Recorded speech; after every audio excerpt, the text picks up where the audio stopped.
ব্যাংকার বন্ধুরা, আসসালামু আলাইকুম। ব্যাংকার্স লার্নিং ক্লাবের আরেকটি নতুন ভিডিওতে সবাইকে স্বাগত জানাচ্ছি।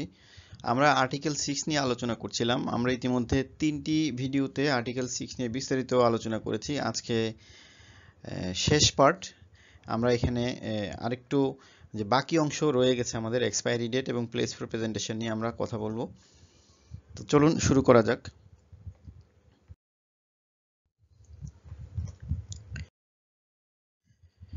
আর্টিকেল 6 ঠিক এভাবেই ছিল। আমি বলেছিলাম যাদের আর্টিকেল 6টা পড়ার ইচ্ছা আছে একটু পজ দিয়ে পড়ে নেবেন, বা আপনাদের কাছে অবশ্যই আমি জানি যে এই আর্টিকেলটা আছে, আপনারা পড়ে নেবেন। আমরা আর্টিকেলের সাব আর্টিকেলগুলো ধরে ধরে আলোচনা করছি, এজন্য এটা পড়ে সময় নষ্ট করতে চাচ্ছি না। আচ্ছা, আমি আগেও বলেছি, আগের ভিডিওগুলোতে বলেছি আর্টিকেল 6 এ আমার অ্যাভেলেবিলিটি নিয়ে আলোচনা হয়েছে, এক্সপায়ারি ডেট এবং প্লেস ফর প্রেজেন্টেশন নিয়ে এই আর্টিকেলে বিস্তারিত বর্ণনা আছে। আচ্ছা, আগের ভিডিওতে আমরা লাস্টে উইথ রিকোর্স এবং উইদাউট রিকোর্স নিয়ে 1-2 মিনিট কথা বলেছিলাম। তো একটা ছক আমি মিস করেছি, সেই ছকটা নিয়ে আসলাম এখানে। আপনি খুব দেখলে বুঝতে পারবেন যে আসলে কোন কোন ক্ষেত্রে উইদাউট রিকোর্স হবে, কোন কোন ক্ষেত্রে উইথ রিকোর্স হবে। ইস্যুইং ব্যাংক এবং কনফার্মিং ব্যাংকের ক্ষেত্রে দেখেন, আপনি যখন অনার করবে উইদাউট রিকোর্স হবে। ইস্যুইং ব্যাংক যেহেতু নেগোশিয়েট করতে পারে না, এটা নট অ্যাপ্লিকেবল। আর কনফার্মিং ব্যাংক যখন নেগোশিয়েট করবে উইদাউট রিকোর্স হবে। আর নমিনেটেড ব্যাংকের ক্ষেত্রেও অনার যখন করবে 3টা পেমেন্ট, সে উইদাউট রিকোর্স হবে। আর নেগোসিয়েশন করার সময় সে উইথ রিকোর্সও করতে পারে, চাইলে উইদাউট রিকোর্সও করতে পারে। উইদাউট রিকোর্স কখন হবে? যদি তার সাথে বেনিফিশিয়ারির সাথে একটা কন্ট্রাক্টরি কন্ট্রাক্ট থাকে। আর হচ্ছে উইথ রিকোর্স কখন হবে? Depends upon contract between nominated bank এবং বেনিফিশিয়ারির মধ্যে যদি একটা এগ্রিমেন্ট থাকে, সেই অনুযায়ী সে উইথ রিকোর্সে সে নেগোশিয়েট করতে পারবে। আর এখানে হচ্ছে যদি কোনো, আমি একটু আগে যেটা বলেছি সেটা আমি কারেকশন করছি, সেটা হচ্ছে আপনার নমিনেটেড ব্যাংক যখন অনার করবে, অর্থাৎ by payment, by deferred payment acceptance, তখন কিন্তু তার সাথে বেনিফিশিয়ারির সাথে কোনো contract execute normally in generally তার সেটা থাকবে না। কিন্তু এর বাইরে, ইউসিপির বাইরে বাইপাস করে সে যদি এগ্রিমেন্ট করতে চায়, সেটা করতে পারে, কোনো সমস্যা নেই।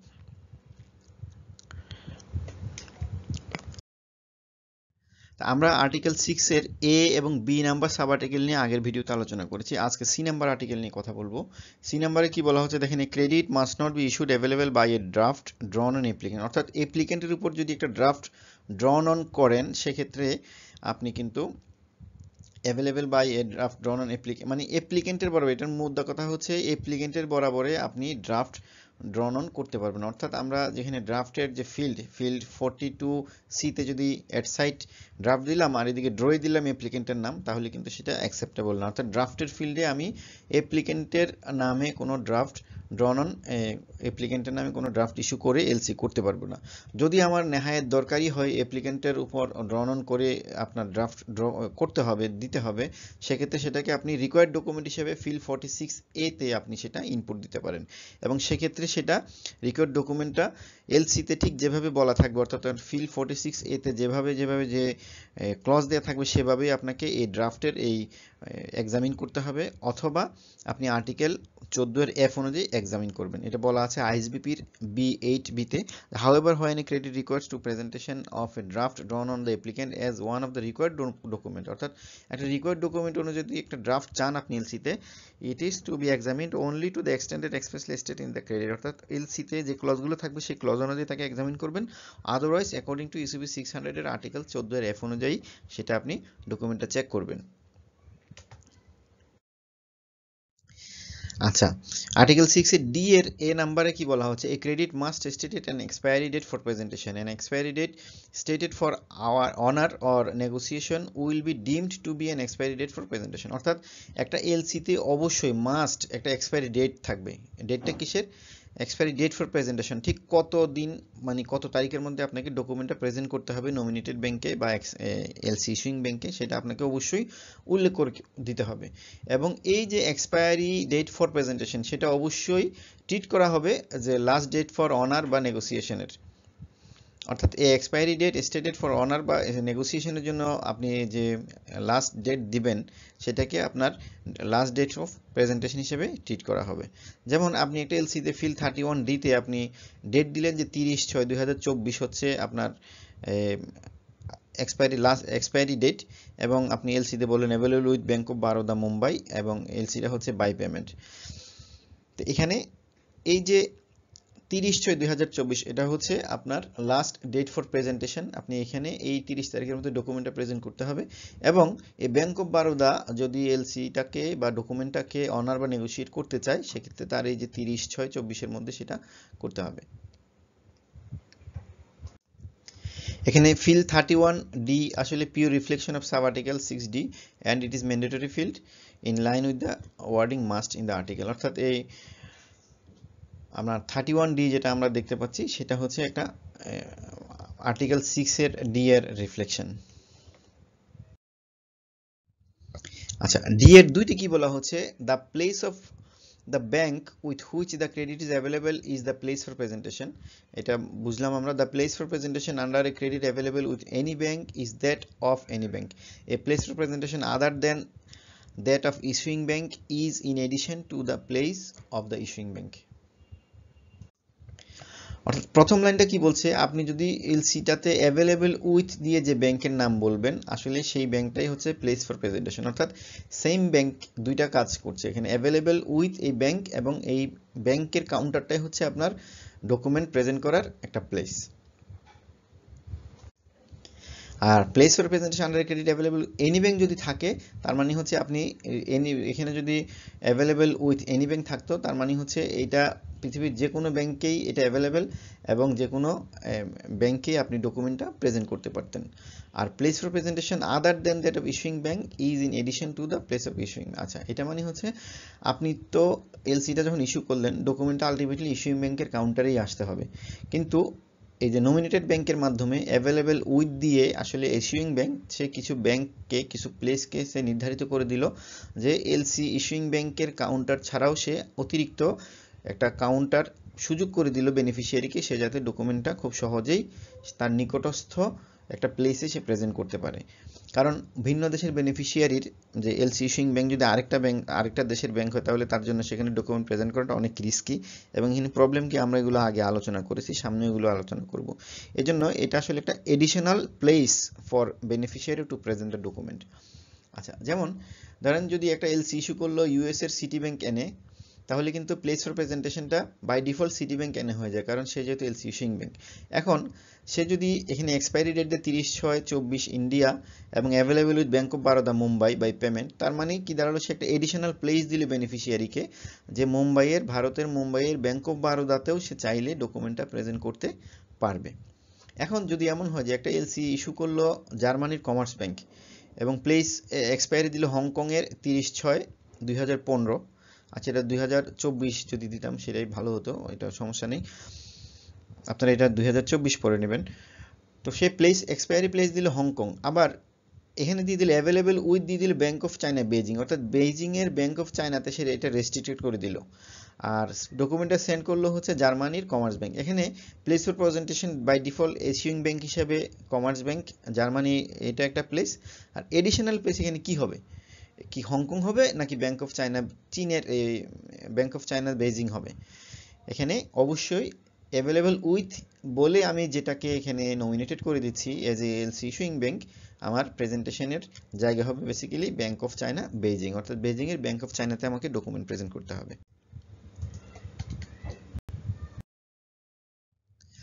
আচ্ছা, আর্টিকেল 6 এর কি বলছে, এই আর্টিকেলটা একটু পেঁচানো। মানে এখানে আমি আগে বলেছি যে ইউসিপির আর্টিকেলগুলো যখন আপনি পড়বেন, আপনাকে সবগুলো আর্টিকেল নিয়ে বসতে হবে। আপনি একটা আর্টিকেল পড়তে গিয়ে সেই আমাদের ছোটকালের পঞ্চতন্ত্রের গল্পের মতো এক জায়গা থেকে আরেক জায়গায় চলে যেতে হয়, যে একটা আর্টিকেলকে বুঝতে গেলে আরো 2-3টা আর্টিকেলকে বুঝতে হয়। ঠিক এই আর্টিকেলটা এই ধরনের একটা পেঁচানো আর্টিকেল।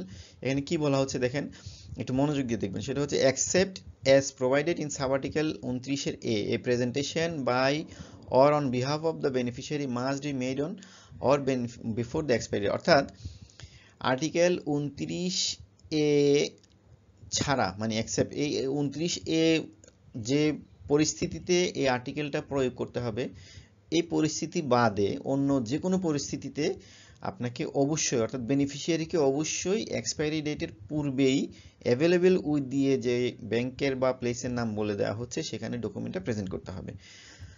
এটা একদম সহজ। তাইলে এখন আমাকে আর্টিকেল 29 এর যে সিচুয়েশনগুলোতে হবে, সেক্ষেত্রে এই আর্টিকেলটা কিন্তু প্রয়োগ না।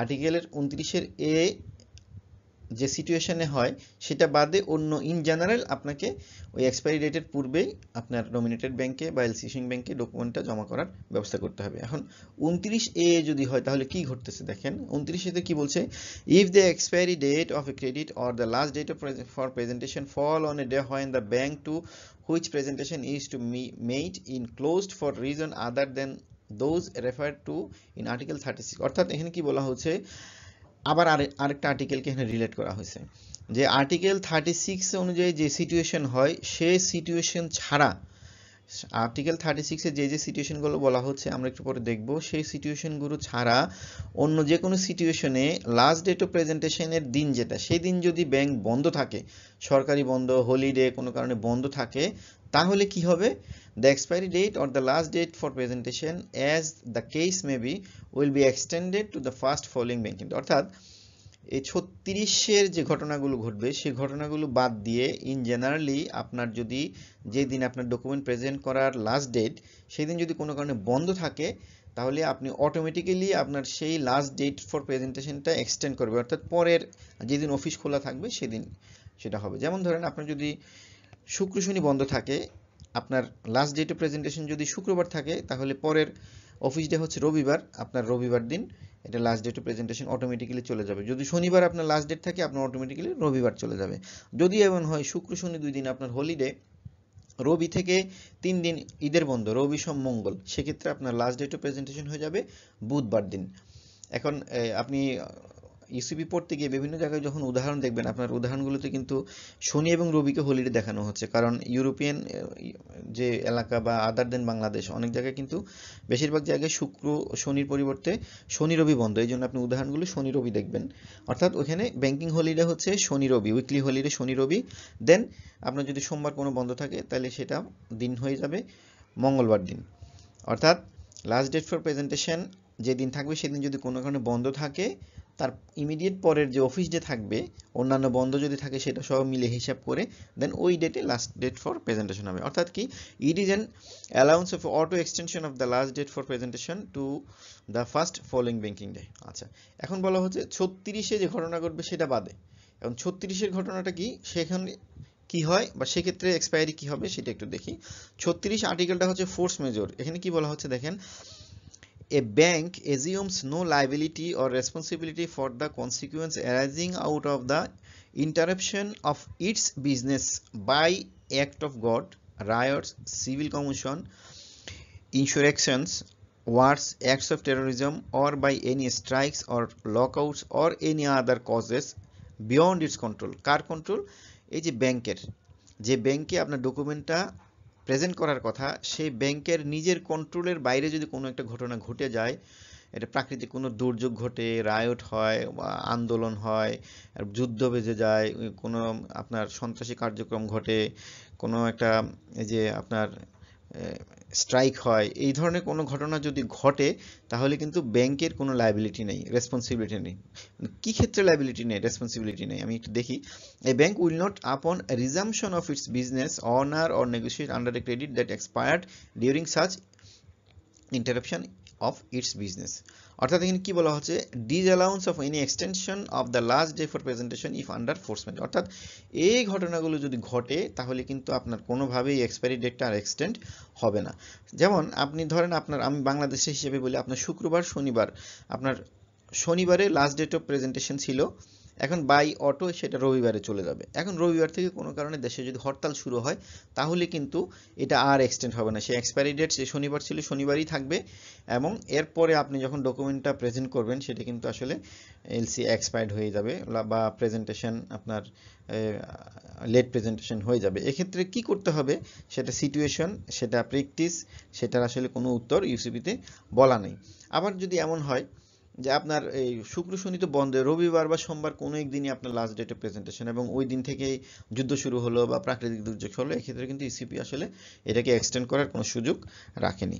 অর্থাৎ এই আপনার আর্টিকেল 6 এর ইর যেটা কথা সেটা হলো আপনার লাস্ট ডেট অফ প্রেজেন্টেশন যদি কোনো কারণে বন্ধ থাকে, উইকলি হলিডে থাকে বা সরকারি কোনো ছুটি থাকে বা নন ব্যাংকিং ডে থাকে, আমি একটু পরে সেটা নিয়ে কথা বলছি, সেক্ষেত্রে আপনাকে এই এক্সপায়ারি ডেটটা অবশ্যই পরের অফিস ডে, যেদিন অফিস খোলা থাকবে সেদিন এক্সপায়ারিটা এক্সটেন্ড হয়ে যাবে। আর যদি এই ধরনের ঘটনাগুলো ঘটে সেক্ষেত্রে ইসিবি আসলে কিছু এখানে কোনো ইন্ডিকেশন দেয়নি। আচ্ছা, তাইলে এখানে 29-এর এতে আমরা যেটা বললাম যে কোন কোন ক্ষেত্রে একটা দিন পরে অর্থাৎ পরের অফিস ডেতে আপনি ইয়ে করবেন, আপনার প্রেজেন্টেশন এক্সটেন্ড করবে। উইকেন্ড, হলিডে, এটা আপনি বুঝছেন। উইকেন্ড হচ্ছে আপনার যেটা আমরা উইকলি যেটা বন্ধ পাই শুক্রবার শনিবার, বা কোনো কোনো দেশে সেটা শনিবার রবিবার। হলিডে হচ্ছে আপনার যেটা সরকারি বিভিন্ন ছুটি থাকে, বিভিন্ন দিবসে বন্ধ থাকে। আরেকটা হচ্ছে নন ব্যাংকিং ডে। নন ব্যাংকিং ডে আসলে কি? নন ব্যাংকিং ডে হচ্ছে আপনার ধরেন শুক্রবার শনিবার বন্ধ, কিন্তু কোনো কারণে শনিবার দুপুর পর্যন্ত সেন্ট্রালাইজ স্টেট সার্ভিস বা সেন্ট্রালাইজ স্টেট ডিভিশনের ডেসপাস খোলা, অথবা সব বন্ধ, শুধু হেড অফিসের একটা ডেসপাস খোলা থাকে দিনরাত 24 ঘন্টা, অথবা শনিবার অর্ধ দিবস খোলা রাখে। অথবা এমন হতে পারে যে হলিডে বা উইকেন্ড পড়ে গেল বা ঈদের বন্ধ পড়ে গেল, আমাদের দেশে যেটা প্র্যাকটিস আমরা দেখি, ঈদের বন্ধ পড়লে আমাদের কিন্তু ব্যাংক খোলা রাখতে হয়। দেখা গেলো যে ঈদের বন্ধ পড়ে গেছে, এখন ব্রাঞ্চ খোলা আছে কিন্তু সেন্ট্রালাইজ স্টেট সার্ভিস কিন্তু বন্ধ, বা হেড অফিসের ডেসপাস খোলা আছে, কয়েকটা কয়েক ব্রাঞ্চ খোলা আছে, কিন্তু স্ট্রেট সার্ভিসের সার্ভিস বন্ধ। কিন্তু আপনার ওই সময় একটা ডকুমেন্ট আসলো, তখন কি হবে? ওই সময়গুলোকে আমরা এখানে নন ব্যাংকিং ডে হিসেবে কাউন্ট করতে যাচ্ছি। এখানে please note that article 29 extends only the presentation date, not any other deadline like shipment date. অর্থাৎ এই 29-এর এই আমরা একটু আগে যেটা বললাম সেটা কিন্তু শুধু প্রেজেন্টেশন ডেট যদি বন্ধের দিন পড়ে যায়, উইকেন্ডে পড়ে যায়, তখন কি হবে সেটা আলোচনা করছে। আপনার অন্যান্য যে ডেট যদি থাকে, কোনো একটা ডেট যে এত তারিখের মধ্যে এই ঘটনাটা ঘটাতে হবে, সেক্ষেত্রে কিন্তু এই 29-এর কিন্তু অ্যাপ্লিকেবল হবে না। আচ্ছা, if the last date of presentation extended 29A is applied, how it is indicate the bank? আচ্ছা, এখন ধরেন আপনি এলসি ইস্যুইং ব্যাংক বাংলাদেশের, আপনি ব্যাংক অফ চায়নাকে নমিনেটেড ব্যাংক দিলেন। নমিনেটেড ব্যাংক ঠিক লাস্ট ডেট হলো ধরেন 10 তারিখ, সেদিন হলো ওদের দেশে রবিবার বন্ধ, 10 তারিখ রবিবার। এখন সে আপনার এলসি অনুযায়ী আর্টিকেল 6 অনুযায়ী সে পরের দিন অর্থাৎ 11 তারিখ সোমবারে সে ডকুমেন্টটা জমা দিতে পারবে। সে ডকুমেন্ট জমা দিল এবং ওইভাবেই কিন্তু জমা হলো। এরপর ব্যাংক কয়েকদিন ডকুমেন্টটা চেক করবে, চেক করে আপনার কাউন্টারে আসবে এলসি ইস্যুইং ব্যাংকের কাছে। তো স্বাভাবিকভাবে এলসি ইস্যুইং ব্যাংকের কাছে যখন ডকুমেন্ট আসবে, সে কিন্তু দেখবে যে অলরেডি কিন্তু এলসি এক্সপায়ার্ড হয়ে গেছে, লাস্ট ডেট অফ প্রেজেন্টেশনে এক্সপায়ার্ড হয়ে গেছে। তো সে এখন কিভাবে বুঝবে এলসিটা আর্টিকেল 6 অনুযায়ী সঠিক সময়ে ওই বেনিফিশিয়ারি জমা দিয়েছে? কিভাবে বুঝবে? সেক্ষেত্রে অবশ্যই যদি আর্টিকেল 29 অনুযায়ী আপনার প্রেজেন্টেশন ডেটটা এক্সটেন্ড করে, অবশ্যই ওই যে ব্যাংক আপনার কাছে ডকুমেন্টটা পাঠাবে অর্থাৎ নমিনেটেড ব্যাংক, তার ফরওয়ার্ডিং শিডিউলে কিন্তু সেটা উল্লেখ করে দিতে হবে, যে হয় বলতে হবে যে এলসি টার্মস এন্ড কন্ডিশন অনুযায়ী সে ডকুমেন্ট জমা দিয়েছে, বা স্পেসিফিক বলে দিতে পারে যে এত তারিখ আমার দেশে বন্ধ ছিল, সে অত তারিখ জমা দিয়েছে, বা প্রেজেন্টেশন ডেট সে সরাসরি মেনশন করে দিয়ে, যদি সেটা লাস্ট ডেটের পরে হয়, এক্সটেন্ডেড ডেট হয়, সেটাও সে উল্লেখ করে দিতে পারে। তাহলে কিন্তু ইস্যুইং ব্যাংক কিন্তু জেনে যাবে যে ডকুমেন্টে অন্তত লেট প্রেজেন্টেশন ডিসক্রিমিনেন্সি কোড করার সুযোগ নেই। আচ্ছা, এখন which date is the last date for presentation? এখানে যে বারবার বলা হচ্ছে যে আপনি লাস্ট ডেট অফ প্রেজেন্টেশন উল্লেখ থাকতে হবে এবং এর আগে প্রেজেন্ট করতে হবে। তো আমার এলসিতে নর্মালি যে এক্সপায়ারি ডেট থাকে সেটা কিন্তু আমার লাস্ট ডেট অফ প্রেজেন্টেশন হয়। আবার যদি এমন হয় যে একটা শিপমেন্ট হলো, শিপমেন্ট ডেট দেওয়া আছে কিন্তু প্রেজেন্টেশন পিরিয়ড বলা থাকলো না, মানে এলসিতে আমরা তো নর্মালি জানি যে দেখি একটা প্রেজেন্টেশন পিরিয়ড বলা থাকে যে 15 ডেজ বা 21 ডেজ বা 20 ডেজ, যে সামহাও 15 এবং 21 দিন বেশি বলা থাকে। তো এলসিতে যদি ওই প্রেজেন্টেশন পিরিয়ড কতদিন সেটা বলা না থাকে, তাহলে প্রেজেন্টেশন বাই ডিফল্ট আপনার কি presentation must be made not later than 21 calendar days. এটা আর্টিকেল 14C তে এটা নিয়ে বিস্তারিত বলা আছে। এই যে আর্টিকেল 14C, এখানে বলা আছে আপনার যদি প্রেজেন্টেশন পিরিয়ড বলা না থাকে, তাহলে আপনাকে অবশ্যই শিপমেন্ট ডেটের 21 দিনের মধ্যে আপনাকে ডকুমেন্ট প্রেজেন্ট করতে হবে।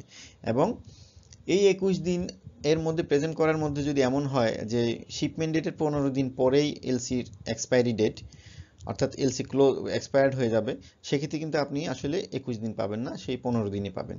অর্থাৎ যদি প্রেজেন্টেশন পিরিয়ড বলা না থাকে, শুধুমাত্র শিপমেন্ট ডেট বলা থাকে, আপনি শিপমেন্ট ডেটের 21 দিনের মধ্যে প্রেজেন্টেশন করতে হবে। আর 21 দিনের ভিতর যদি এলসি এক্সপায়ার্ড হয়ে যায় তাহলে ওই যেদিন এক্সপায়ারি ডেট তার আগেই প্রেজেন্ট করতে হবে। যদি এমন হয় যে 20 দিন পরে এলসি এক্সপায়ার্ড হয়ে যাবে, অর্থাৎ আপনি তখন 21 দিন সময় পাবেন না, আপনি সময় পাবেন 20 দিন। আবার যদি এমন হয় যে শিপমেন্ট পিরিয়ডের আরও 1 মাস পরে গিয়ে এলসি এক্সপায়ারি হবে, আপনি কিন্তু 1 মাস সময় পাবেন না, আপনি প্রেজেন্ট করার জন্য 21 দিনই বাই ডিফল্ট পাবেন, 21 দিনের বেশি আপনি পাবেন না যদি প্রেজেন্টেশন পিরিয়ড বলা না থাকে। আর যদি এমন হয় প্রেজেন্টেশন পিরিয়ড বলে দিল যে 1 মাস প্রেজেন্টেশন পিরিয়ড এবং আপনার শিপমেন্টের পরে 1 মাস পরে এলসি এক্সপায়ারি, তাহলে কিন্তু আপনি 30 দিনই বা 1 মাসই সময় পাবেন। অর্থাৎ প্রেজেন্টেশন পিরিয়ড বলা না থাকলে অবশ্যই সেটা 21 দিন এবং 21 দিন সেটা এক্সপায়ারি ডেটের আগে 21 দিন। এলসি এর মধ্যে এক্সপায়ার্ড হয়ে গেলে আপনি ওই পুরো 21 দিন পাবেন না। If any shipment is involved and the credit indicates a specific presentation period, presentation must be made on the আচ্ছা এখন যেটা হলো, আপনি এখন ধরেন 20 তারিখ আমি 10 তারিখ ধরি, 10 তারিখ শিপমেন্ট ডেট এবং এলসি এক্সপায়ার্ড হবে 30 তারিখ, অর্থাৎ আপনি 20 দিন সময় পেলেন, কিন্তু আপনি প্রেজেন্টেশন পিরিয়ড বলে রাখলেন যে 25 দিন, last date of presentation period 25 দিন। আপনি কিন্তু 10 যোগ 25 মানে পরের মাসের 5 তারিখ পর্যন্ত আপনি প্রেজেন্ট করতে পারবেন না, কারণ এলসি কিন্তু 30 তারিখই এক্সপায়ার্ড হয়ে যাবে। সেক্ষেত্রে আপনাকে প্রেজেন্টেশন পিরিয়ডটা এমনভাবে হিসেব করে দেওয়া উচিত যাতে কোনোভাবেই শিপমেন্ট ডেট যোগ প্রেজেন্টেশন পিরিয়ড এলসি এক্সপায়ারি ডেটকে এক্সিড না করে। তো এটা আমরা যারা এলসি করি আমরা সবসময় কিন্তু এটা বিবেচনা করেই দেখি যে নর্মালি শিপমেন্ট ডেট এবং এক্সপায়ারি ডেটের মাঝখানে যে আপনার দিনটা থাকে সেই দিনটাকে আমরা প্রেজেন্টেশন পিরিয়ড দিয়ে থাকি। কিন্তু এর ব্যতিক্রমী হয়, আপনি যদি এমন হয় যে শিপমেন্ট ডেটের 1 মাস পরে এক্সপায়ারি ডেট, কিন্তু আমি প্রেজেন্টেশন পিরিয়ড যদি 10 দিন দিই বা 15 দিনও ইচ্ছা করলে দিতে পারি, সেক্ষেত্রে আপনার শিপমেন্ট ডেটের 15 দিনের মধ্যেই ডকুমেন্ট প্রেজেন্ট করতে হবে, আপনি সে আরও 15 দিন সময় পাবেন না এক্সপায়ারি ডেট পর্যন্ত। অর্থাৎ আপনি যদি পিরিয়ড উল্লেখ করে দেন সেই উল্লেখ পিরিয়ডটাই আপনাকে মেনে নিতে হবে। আচ্ছা, আর্টিকেল 40C কি সেটা এখানে বলা আছে, একটু পড়ে নেবেন। Presentation including one more original transfer document subject to article, আচ্ছা we have beneficiary not less than, আচ্ছা আমি যেটা একটু আগে বলেছি সেটা আপনি যদি আপনার প্রেজেন্টেশন একাধিক ট্রান্সফার ডকুমেন্টে যদিও থাকে, আপনাকে কিন্তু must be made on behalf of beneficiary, আপনি 21 দিনের মধ্যেই আপনাকে এটা প্রেজেন্ট করতে হবে, শিপমেন্ট ডেটের 21 দিনের মধ্যে যদি মানে স্পেসিফিক বলা না থাকে। আর 21 দিন হলে সেটা কোনোভাবে এক্সপায়ারি ডেটকে এক্সিড করতে পারবে না। আচ্ছা, এখন আমি এই যে ডকুমেন্টটা প্রেজেন্ট করব, একটু আগে যেটা বললাম যে বন্ধের দিন বা ওই যে আমি ব্যাংকিং ডে নন ব্যাংকিং ডে কথা বললাম, সেটার একটু বিস্তারিত বর্ণনা এখানে বলা আছে।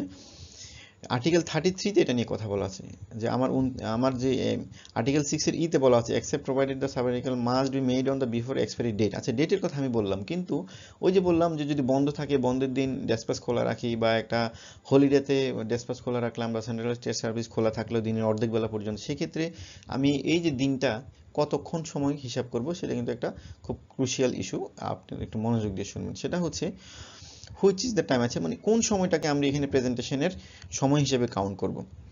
আর্টিকেল 33 কিন্তু এটা বিস্তারিত এখানে আলোচনা করে, সেটা হচ্ছে hour of presentation. A bank has no obligation to accept a presentation outside its banking hour, অর্থাৎ তার ব্যাংকিং আওয়ার বলতে সেটা তার ঘোষিত যে সময়টা, সে আমাদের দেশে এখন 10টা থেকে 6টা ব্যাংকিং আওয়ার, বা আমরা বলি 10টা থেকে 4টা আমাদের ট্রানজ্যাকশন, 6টা বাজে ব্যাংক ক্লোজ।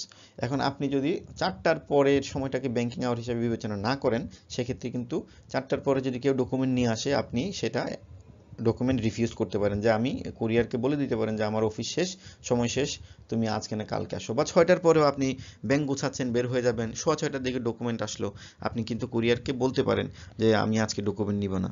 অথবা এমন হয় যে শনিবার সব বন্ধ, আপনার শুধু ডেসপ্যাচ খোলা আছে, 2টা পর্যন্ত ডেসপ্যাচ খোলা থাকবে, আপনি 2:05 সে আসলো, আপনি তাকে কিন্তু রিফিউজ করে দেবেন। কিন্তু আপনি যদি রিফিউজ না করে ওই দিন বললেন যে ঠিক আছে আপনি কষ্ট করে আসলেন, আমি এটা রিসিভ করলাম, কিন্তু আমি এটা আজকের দিনে না নেক্সট দিনের রিসিভ হিসেবে আমি কাউন্ট করব, সেটা কিন্তু করা যাবে না। আপনি যদি ব্যাংকিং টাইমের বাইরে সে আসে, তাকে রিফিউজ করে দেবেন। আর যদি সে আপনাকে রিকোয়েস্ট করে অ্যাকসেপ্ট করাতে পারে বা আপনি তার ডকুমেন্টটা রিসিভ করেন, তাহলে কিন্তু রিসিভ ডেট ওই দিন হিসেবেই কিন্তু কাউন্ট হয়ে যাবে। এখানে এগুলি বলা আছে, banking hour means published hour. আচ্ছা, রিফিউজ করতে হবে। আর আপনি যদি রিফিউজ না করে তার এটা রিসিভ করেন, কিন্তু আপনাকে কিন্তু ওই দিনই রিসিভ ডেট হিসেবে কাউন্ট করতে হবে, এবং পরবর্তী অফিস ডে থেকে কিন্তু সে 5 দিনের যে বাধ্যবাধকতা ডকুমেন্ট চেক করার, সেটা কিন্তু শুরু হয়ে যাবে। তো এই কথাগুলো এখানে বলা আছে, আপনারা একটু পজ দিয়ে পড়ে নেবেন। তো আমাদের আর্টিকেল 6 নিয়ে ইতিমধ্যে অনেক বড় বড় 4টা ভিডিও হয়ে গেল। আশা করি আপনারা যারা এক্সটেন্ডেড আলোচনা চান বা আর্টিকেল নিয়ে একটু বিস্তারিত জানতে চান তাদের জন্য হয়তো এই বড় আলোচনাগুলো কাজে আসবে। তো সবাই ভালো থাকবেন, সুস্থ থাকবেন। পরের আর্টিকেল নিয়ে সামনে হাজির হচ্ছি, দেখার আমন্ত্রণ জানিয়ে সবার সুস্থতা কামনা করছি। সবাই ভালো থাকুন, সুস্থ থাকুন। আল্লাহ হাফিজ, আসসালামু আলাইকুম।